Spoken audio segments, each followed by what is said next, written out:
Question number 15 is another fraction type question. This 6.2 is basically the application of 6.1. Whatever we learned in 6.1, now it's time for us to apply that. Well, so I have a question. Question number 15 says if the sum and the difference, if the sum and the difference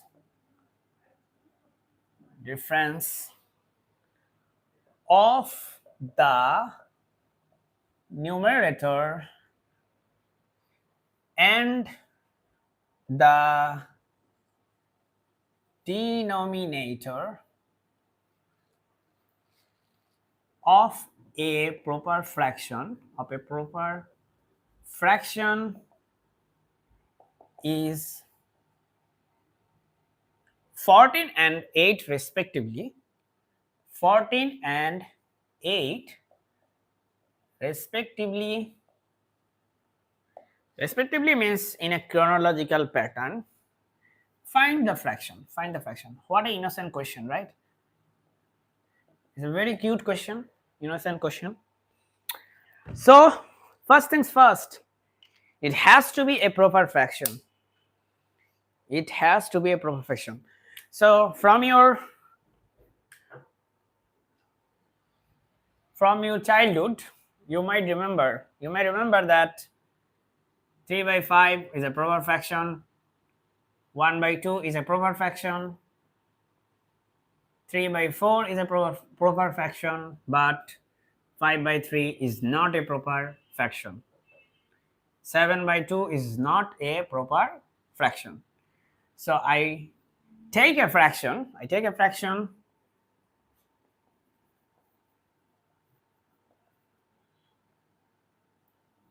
x by y, where y is greater than x. The denominator must be greater than the numerator in a proper fraction. Okay, what do they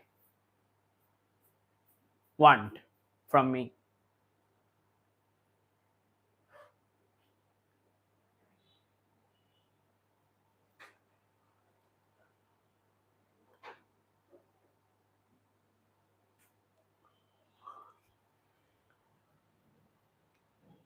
They want the sum of the numerator and the denominator. So according to the question, the sum of the numerator and denominator. So the numerator is x and denominator is y, and their sum is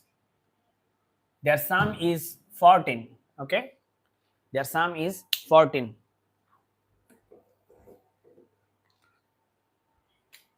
That is equation number 1. And their difference is 8, but will that difference be x minus y is equal to 8 or y minus x equal to 8? What do you think? The difference of the numerator and the denominator, will the equation be x minus y is equal to 8 or y minus x equal to 8? What do you think? This is going to be y minus x, because remember, y is greater than x. So if y is greater than x, it cannot be x minus y equal to 8. In that case, you will get a negative number. So it has to be y minus x. Be very, very careful about these things. Very, very careful. Other than that, you might get separate result that will be punishable by 0. Okay, so now I get equation number 2. Now we solve it to find out the fraction. So how do we solve it? We can just simply add them. So we lose the x. We get to y is equal to 14 plus 8 is 22. So I get y equal to 11. And I plug in 11 here. Let's say I plug in 11 here. So I get x plus 11 equal to 14.